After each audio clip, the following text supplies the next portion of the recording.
Esto es el laberinto de Minotauro Beca. Es jueves, toca hablar un poquito de todo y hoy no cambie, no cambie, no cambie, no cambie, no cambie. Hoy vamos a hablar del tamarismo, porque el tamarismo va a llegar y no soy este programa que se recordáis mucho de la DOR donde decían el milenarismo va a llegar y tal, con un señor medio borracho y Fernando Sánchez Dragón por ahí, que eso también hablaremos algún día de ese programa de literatura que se daba a las 3 de la mañana en la 2 que hay cada clip en YouTube y tal que ha sobrevivido, que madre mía. Pues no, hoy vamos a hablar del tamarismo. Y diréis, ¿qué es esto del tamarismo?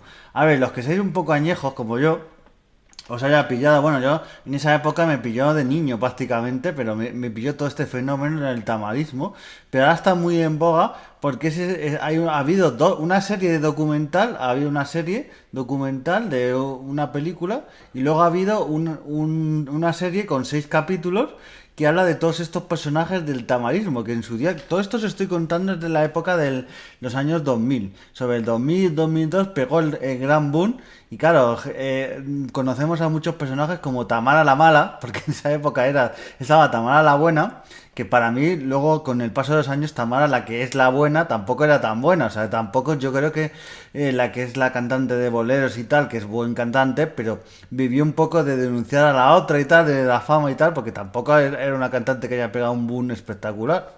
Y luego estaba Tamara la Mala, como digo, estaba Leonardo Dantes, también estos personajes que, claro, luego en esa época, luego un poco más adelante salieron más personajes frikis, que se llamaban estos personajes frikis, raros, rarunos, que hacían sus cosas. También salió Paco Porras, Tony Genil, Loli Álvarez, el Arlequín, y todos estos tienen su espacio en esta serie y luego digo en la docuserie. Pero antes de centrar un poquito en los productos, quiero centrarme un poquito en lo que significó para mí, porque yo lo viví en primera persona. Para empezar, en esa época había en Telemadrid, los que sean de Madrid, había un programa que se llamaba Mamma Mía.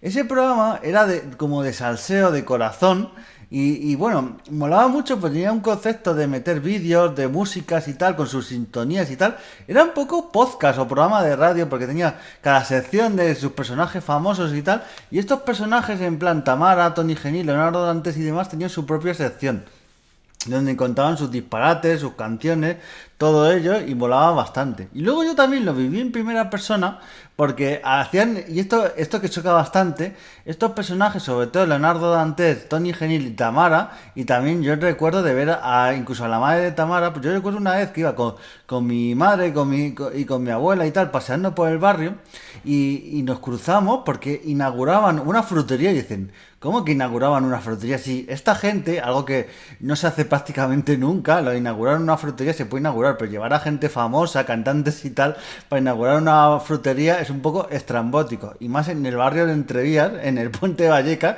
porque es que en esa zona, claro, daba la casualidad que Tony Genil, que por cierto ya Tony Genil me lo he cruzado, no diría 10 veces, sino cientos de veces, porque es un hombre que ha vivido en el barrio de Entrevías toda la vida. Y me lo he cruzado en la calle, en el centro de salud, en el supermercado. Y el hombre, a veces hay personas que dicen, bueno, tiene un personaje y tal, pero el hombre prácticamente, por lo poco que eso y por lo poco que puedes ver, y también personas del barrio que la han conocido y tal, el hombre no es que haya un personaje en las cámaras y tal, luego sea de otra manera, no. Es como es, con con su manera peculiar y tal. Y el hombre, claro, llevaba los que eran en esa época sus amigos, bueno, amigos que eran conocidos, Tamara y Leonardo Dantes, les llevaba a inaugurar fruterías. Inauguraron creo que más de 3 o 4, porque hay bastantes vídeos en YouTube y tal, de inaugurando fruterías y luego cantando y tal. Imaginaos la estampa. Yo me acuerdo una de las veces que con ellos, con Tamara, con todos ellos, que me los crucé y lo vi de lejos. Y claro, yo soy del 91. En esa época yo tenía 9 10 años, como mucho, 11 años. En esa época del boom, cuando iban a inaugurar las fruterías. Pero imaginaos, toda esta gente que eran bastante estrambótica y bastante conocidas, ¿eh? En todas las televisiones y todo tal. Y este fenómeno que también se cuenta un poquito, tanto en la serie como en el documental, de que se le llamaba raro, de que no tenían voz, de que eran una mierda de cantantes, de que no sé cuánto, pero todos, y esto pasa hoy en día muchas veces también con muchos podcasters, youtubers, influencers y tal, a su vez nos reímos de ellos, qué ridículos hacen y tal, no sé cuánto, pero a su vez esos mismos que les critican viven de su contenido, de estas cosas que hacen, de criticarles y tal, y con esta gente que se le pisoteó y se rió muchas veces de ellos, se ridiculizó hasta, vamos, hasta el absurdo. Pues muchos de estos medios de comunicación y programas como Crónicas Marcianas, como programas de Telelu Campus, también de otros presentadores como también Ana Rosa Quintana, un montón de estos programas, el propio Mamma Mía que os he dicho antes, pues que cogían a esta gente y los usaban de bichos raros, de tal, pero muchas veces, no, es que sois tal, no sé cuánto, pero muchas veces vivían la audiencia y tal gracias a ellos personajes, que es un poco la hipocresía de criticarlos y decir vaya mierda de carrera y todo esto que hacían, que por cierto, vaya mierda de carrera, pero por ejemplo, Leonardo Dantes ha tenido una carrera, o sea, ha tenido una mega carrera de compositor.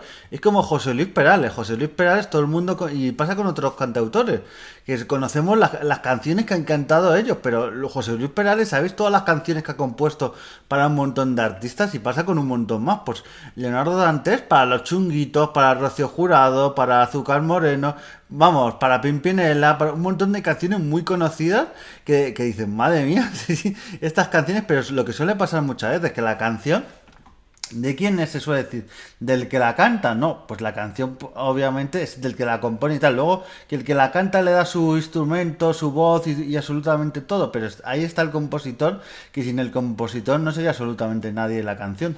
Que por cierto, Leonardo Dantes tiene canciones como El baile del pañuelo, que súper molona la canción, y luego tiene otra canción que ha pasado desapercibida, pero es una canción claro, no es para todos los públicos. Si tenéis, si vais escuchando el podcast en el coche a algún sitio, tapadle un poquito los oídos, unos 10 o 20 segundos. Tiene una canción que tiene nombre mil, el viermo viril, con pito, nabo, rabo, con todo eso. Entonces, hay una canción ahí bastante con un humor absurdo, como tenía Leonardo Dantes, pero bueno, molaba bastante. Se ve tanto en el docuserie como en la serie, se ve que Leonardo Dantes, de todos estos personajes, es el que acabó un poco más quemado. Bueno, también la propia Tamara, que Tamara ya hablaremos, pero ya no se llama Tamara, pero acabaron un poco quemados y Leonardo Dantes se fue acabando yendo a su pueblo, un poquito semi-retiro, que por cierto ha salido ahora un poquito del retiro hace unos años ya, y ha hecho una nueva asociación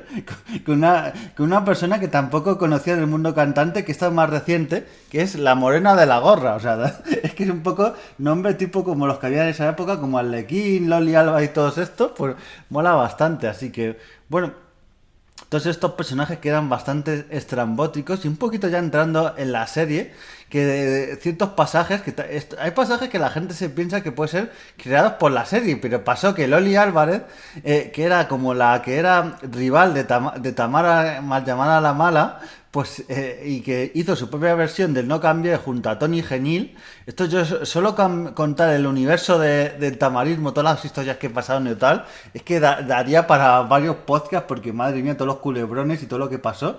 Pues Loli Álvarez, que a su vez estaba liada con el Arlequín, que fue el antiguo representante de Tamara, ya digo que esto es un culebrón, pues iban tranquilamente en el coche, paseando por el centro de Madrid, y se estamparon contra la Cibeles.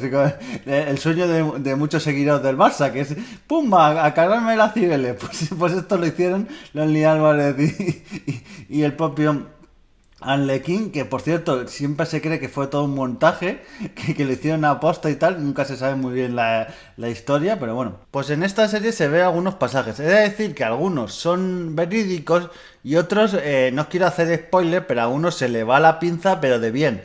A ver, esta serie está dirigida por Nacho Vigalondo, que os sonará seguramente de alguna otra serie, de algunos productos, que es un director bastante bueno, pero también tiene productos así un poquito surrealistas. Y está producido por unos tal Los Javis. Si os digo Los Javis, como series como Paquita Salas y otras series bastante míticas que tienen, la serie de La Veneno y tal, pues molan bastante. Es decir, que lo que hacen series producidas con Los Javis es que repiten bastantes, tienen como actores icónicos que aquí los meten bastante o gente amiga. O sea, que yo para mí no son actores, porque los he visto muy poquitos de actores, pero que están por ahí, como por ejemplo Samantha Hewson, a todos os sonará, que es bastante conocida ahora mismo en el mundillo y tal. Luego Bryce F., que es el actor que hacía de Paquita Salas en la serie de Paquita Salas, en la propia serie.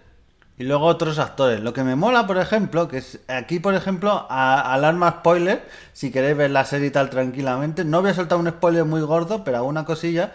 Me mola que, por ejemplo, Javier Gurruchaga, el que ha sido actor, pero también sobre todo lo conocéis todo por estar en la Orquesta Mondragón, que por cierto yo le vi en su día en la fiesta del Carmen en Vallecas y me reí muchísimo con la actuación, como canta y todo. El hombre a su edad y tal lo hace súper bien. Pues este actor y cantante súper mítico de la movida madrileña y de todo, pues sale en los 6 capítulos, porque la serie tiene 6 capítulos y cada capítulo trata de un personaje y tal, de la trama. Uno trata sobre la propia Tamara, que es al final justo de la serie, que Tamara, por cierto, algunos se perderá, pero Tamara luego se llamó Ámbar porque la denunciaron por... Esto es una cosa que yo no entiendo, que es súper absurdo, porque, claro, Tamara en la vida real no se llama Tamara y usaba otro nombre, pero que te denuncie otro cantante porque él sí se llama Tamara de verdad, es como si sale ahora un cantante que se llama Chenoa o distinto y le denuncia a la propia Chenoa. ¿Qué pasa? Que hay límite de usar los nombres artísticos y tal, es un poco absurdo, pero bueno, pues eso, la propia Tamara, que luego se llamó Ámbar y luego actualmente se llama Llurena, es el nombre actual por el que tiene. Y luego también Margarita Seis Dedos tiene otro capítulo, que es la madre de la propia Tamara. Luego Arlequín y Loli tienen otro. Tony Genil, el capítulo de Tony Genil me gusta muchísimo, que por cierto, Tony Genil lo ha dicho Pepón Nieto, que es un actor que me gusta muchísimo, en Los Hombres de Paco, en Periodistas. Es que el hombre ha estado en un montón de series, en Amar es para siempre, ha estado en tantas series este hombre. En alguna película también, pero yo creo que es el típico actor que yo le pude ver hace años en una obra de teatro, muy buena, en una obra en el Teatro La Latina. Es un actor muy bueno, con muchas tablas. Y realmente yo creo que es este actor que yo recuerdo que en unos Goyas le decían, le decía al periodista, que a veces hay periodistas que, madre mía, llaman a los periodistas y llaman lo de todo, pues decía, bueno, tú que como eres feo, haces papeles de feo y tal. Y el hombre le miró con una cara en plan... Esto a las actrices o a otra gente no se lo decís, ¿no? Son unos comentarios que estaban un poco fuera de lugar, pero es un pedazo verdadero actor. Luego está Natalia de Molina, que es una actriz muy poco conocida, pero por ejemplo, que tenéis, ya me voy a hacer un poco de autospam, pero sobre la serie Hierro, que la tenéis aquí, la serie Mano de Hierro, que la tenéis en el podcast, el año pasado que hice un podcast sobre ella, pues hace un auténtico papelón, es más dramático, aquí es más, casi todos los actores es más comedia lo que hacen. Luego sale el propio Carlos Areces de Paco Porras, que tiene otro capítulo que es surrealista, las movidas que pasan, tal, es que mola muchísimo todo lo que tiene. Y luego Secund de la Rosa, que hace también de Leonardo Dantes, que me mola muchísimo, aquí por eso alarma spoiler, pero Secund de la Rosa hace de Leonardo Dantes en un momento de la serie en la que habla con el propio Leonardo Dantes y me mola muchísimo. A mí me hubiese molado que todos los actores, porque todos los personajes siguen vivos y tal, salvo Margarita Seis Dedos, el resto de personajes reales siguen vivos.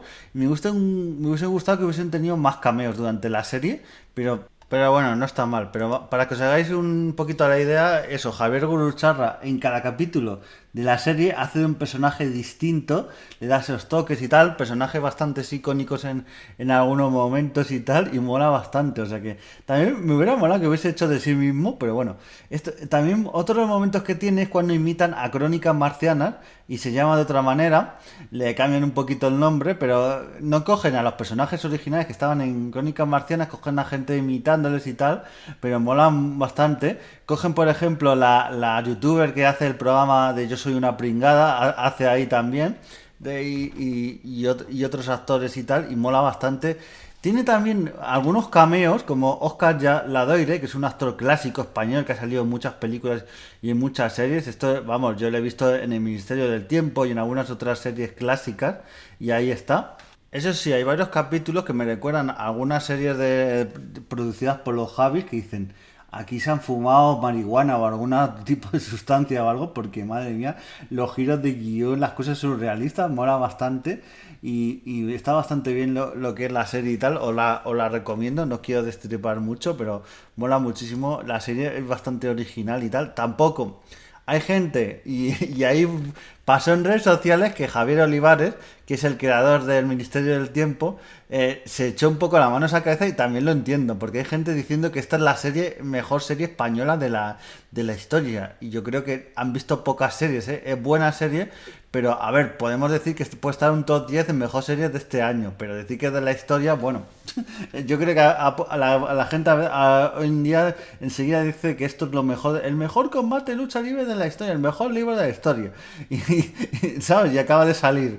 A veces nos vamos un poquito arriba. Y luego, en la propia plataforma, que esto por cierto es exclusivo de Netflix, en la propia plataforma hay una peli documental que se llama Sigo siendo la misma y aquí mola porque los propios personajes años después cuentan su versión, participan un poquito y tal. Por ejemplo, tenemos allá a Tony Genil haciendo unos macarrones, los famosos macarrones, que por cierto el hombre, tanta leyenda que si los macarrones le hizo a Michael Jackson y tal, y tú ves los vídeos y todo, y con todos los respetos, pues son una mierda los macarrones que le hacía Michael Jackson. Yo en casa cojo tomate, cojo chorizo, lo parto, hago una salsa y me lo curro mucho más con los macarrones que este hombre. Es que este hombre te coge los macarrones, te los cuece, coge la salsa de bote sin calentarla ni nada, la echa y ya se come los macarrones. Es que flipas con Michael Jackson como si comió los famosos macarrones vamos, eso es más leyenda urbana que nada, pero en el documental lo cuenta, sale un poquito también la propia Yurena, ahí contándole un poquito las cosas que le ha pasado a lo largo de su vida después de que sale un poquito de los focos, que por cierto, como curiosidad, la propia Tamara, luego Yurena, ha tenido un boom y unas giras internacionales por China. O sea, yo me quedé y tal, y luego esto lo dicen, bueno, lo están contando y tal, y he investigado y todo, no, nos llenaba estadios en China, Llurena, o sea, te quedas diciendo, madre mía, los chinos, o sea, claro, cuando por ejemplo cuando empezó el boom del fútbol español en China y daban partidos a las 12 de la mañana o a las 2 de la tarde, un domingo, y decían, joder, ¿esto tanto gustará a los chinos? Pues sí, porque por ejemplo, mira a Tamara, todo lo que les ha gustado allí, que llenaban los estadios para ver a Tamara, que pegó un giro de música y se fue a la música electrónica. Yo lo recomiendo, si queréis un poquito lo que os recomiendo es que veáis primero la serie de Netflix de 6 capítulos y luego, si os gustan los personajes, os veáis la serie documental. Si veis la serie documental, sabéis un poquito lo que va a pasar y todo, y os hacéis un poquito de spoiler automático. Así que nada, el tamarismo ha llegado, disfrutemos del tamarismo y bueno. Os recomiendo estas series, estos productos, estos personajes, escuchar también los discos de Leonardo Dantes, de Tamara, de Tony Genil y tal. Por cierto, ahora los ves en Wallapop y se han disparado, madre mía, estas cosas que pasan a veces. Así que bueno, pedazo de serie, pedazo de documental. Nos vemos en siguientes podcasts y adiós.